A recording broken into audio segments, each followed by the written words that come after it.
court case that we're currently going on today? I think that Answer my first question first. But you talking about president.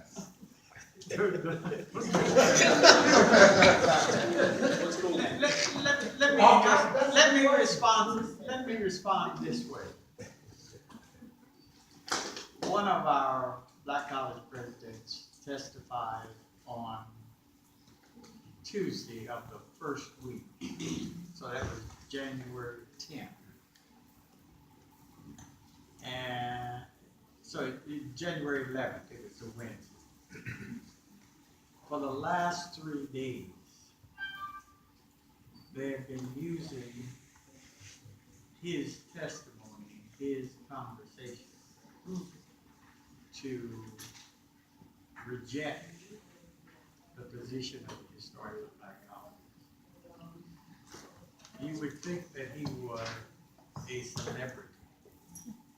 They just keep invoking his name and using his arguments against the position of the Black College. There is no one should be saying that our institution, all of us are proud of our universities. No one is more proud of the University of Maryland Eastern Shore than I am. That's where I got my undergraduate education. But I'd be the first to tell you that our institution has not been made comparable and competitive. For example, during one of the questioning sessions in the first part of this trial, one of the exhibits or one of the demonstratives, one of the pieces of evidence that we opened in the court was a 5-year accounting of capital construction for a 5-year period, 2005 to 2006.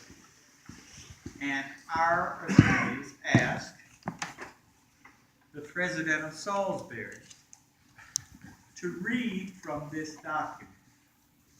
And when they read from the document, it was to tell how much money had been invested in the two institutions from 2005 to 2010. This builds on what Dr. Johnson said.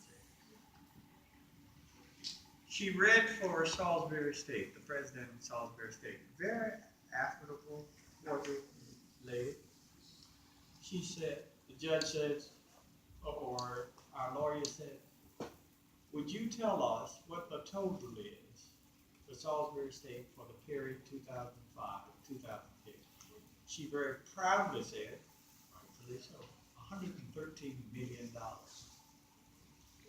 He says, okay, UMES is 10 miles down the road. What is the total figure for UMES for that same period?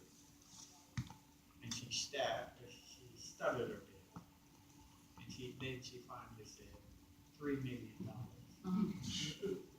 3 million versus 113. That's the kind of disparity in construction that we're talking about, and it goes across the university. So back to your question, I think that our presidents have to be, I often talk about in my classes that one of the outstanding characteristics of leadership is courage. Yes. Amen. It doesn't do you any good just to have the skills, just to know the rote memory of how to manage this and how to manage it.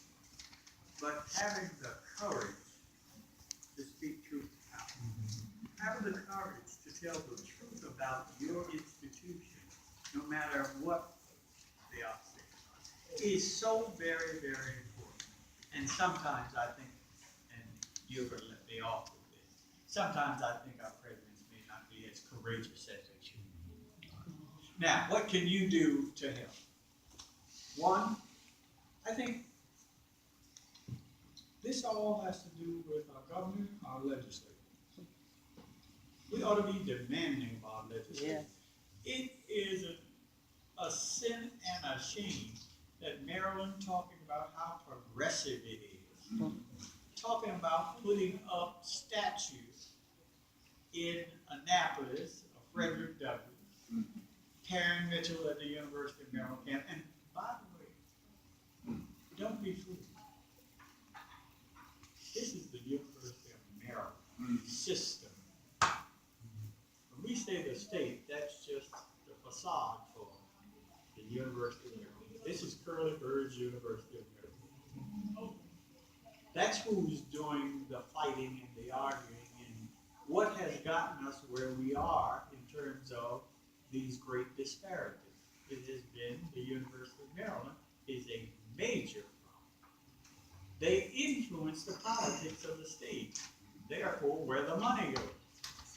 And unless we rebel, unless we let it be known that we're not going to buy into that. They want to be reelected.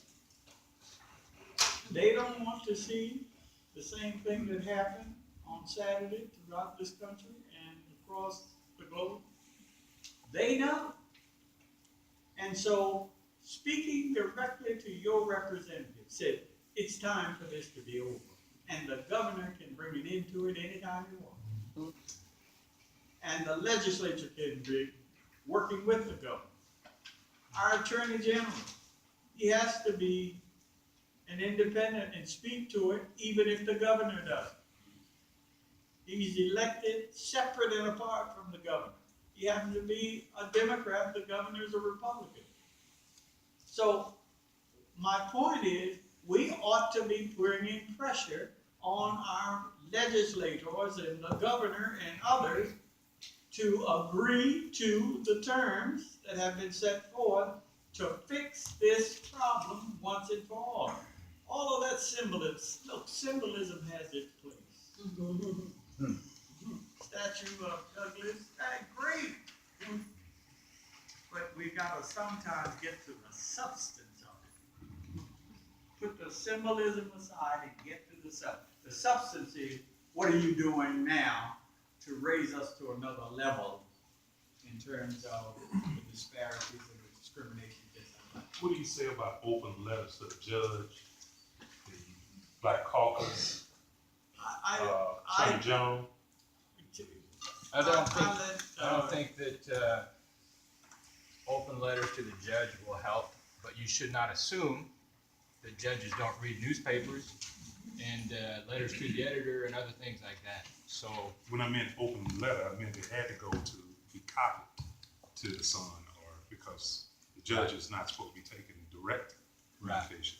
But open letter to address to the judge, but well, an open letter addressed to the governor or to the legislator or to the state of Maryland, you'll accomplish the same purpose without anyone accusing anybody of trying to unduly influence the judge. And remember, the open letters are good, they're great. But you know this state senator, you know this delegate, that is your person, and you want to put pressure on them. And there is no explanation. Now, let me be first to say, the chairman of the Black Caucus has made this one of her priorities. We've been quite conversing with them, working with the delegate Cheryl Glenn, and Delegate Sidnor. They've been working very closely with us.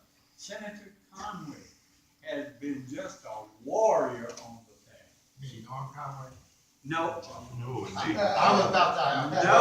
You get me Norm Conway, and I don't mind saying this, but I'm from Salisbury. he knows nothing but Salisbury. That's right. And he Norm got his name on Conway, the buildings in Salisbury. absolutely. Yeah, Don't let them sell you a bill of goods, yeah. and Norm Conway will. Yeah. You're lying. Yeah. All right, the clock's on here, so Doc. Larry.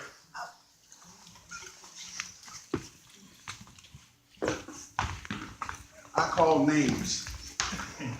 I'm retired and fearful of no one. So, one, you ask, what can you do?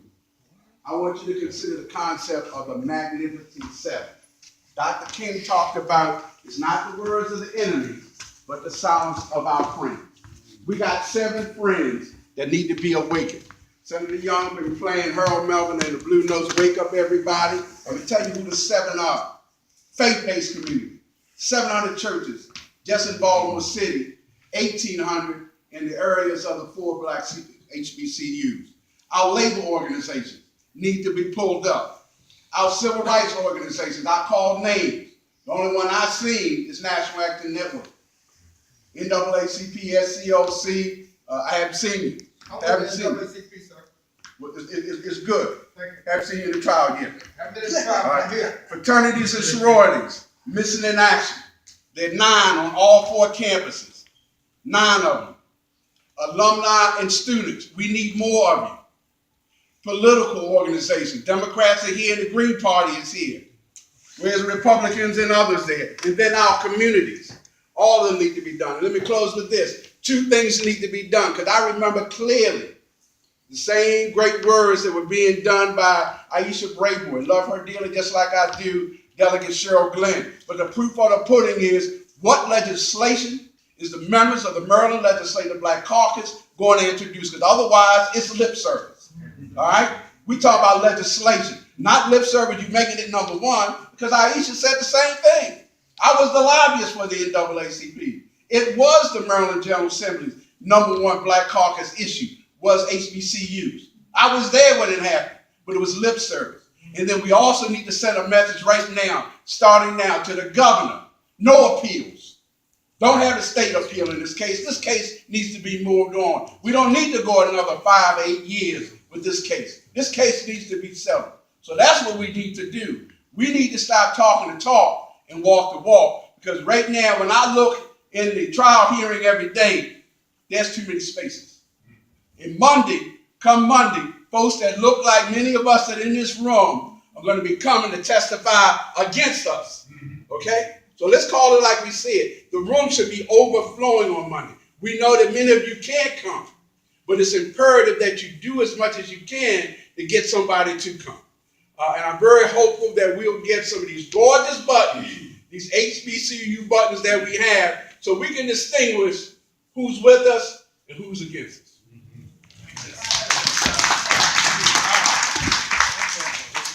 Good evening, everyone. Just 1 second. Oh. Yes, ma'am.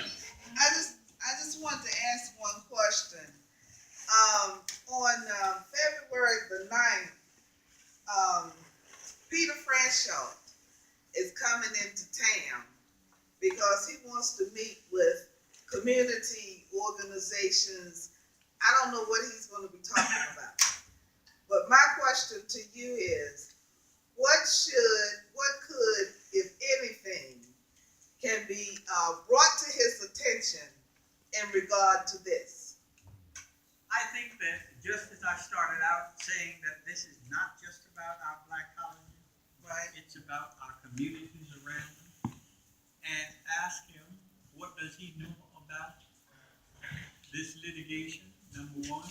Number 2, has he been interacting with the governor in addressing this? Because the extent to which they build the universities in your community, and Morgan's community, and Coppin's community, and Bowie's community, they contribute to that community at large. Right. We talk all this stuff about economic development. You can't have more of a catalyst for economic development than a university.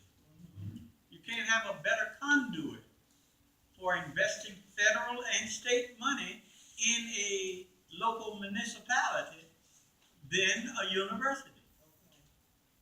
So I think Franshaw being the comptroller, you could very well ask him if he knows about it.